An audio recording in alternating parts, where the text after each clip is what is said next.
When Abel fell, it seemed like righteousness was buried, and when Cain walked away, it looked like rebellion had a future.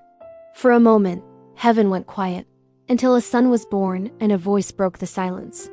His name was Seth, which means appointed and compensation.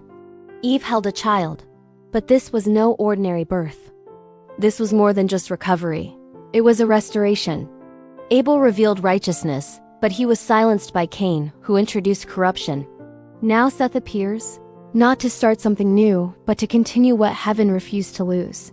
Because God does not only replace people, he restores voices, patterns, and purposes that were interrupted. And in that moment, one truth that stood unshaken was, destiny cannot be permanently aborted. Seth did not arrive in peace. He arrived through pain. First rebellion, then loss, and finally restoration. This is a pattern hidden in God. He allows corruption to be exposed, righteousness to be tested, and then he introduces a version of purpose that cannot be broken again. Seth was stabilized through suffering, and yet Seth said nothing. No recorded words and no visible exploits.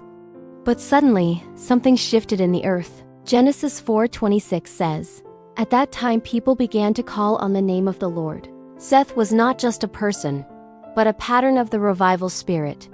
Before Seth, men related to God individually, but after Seth, a culture was born. It was as if his presence carried a sound of revival that taught a generation how to seek God. Some people don't just live right. They awaken others without speaking loudly. Cain was building cities.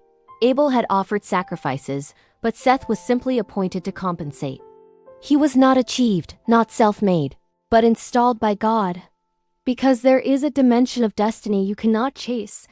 You must be chosen by God into it. Time began to move, and Seth's line started speaking without noise. Enoch would walk with God. Noah would preserve humanity. And generations later, that same line would carry Christ. Two systems were growing.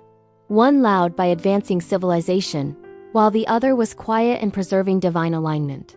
Genesis 5:3 says, Adam had a son in his own likeness and named him Seth. A fallen man produced a son. Seth became the bridge between what humans had become and what God still intended humans to be. When everything looks lost, God does not panic.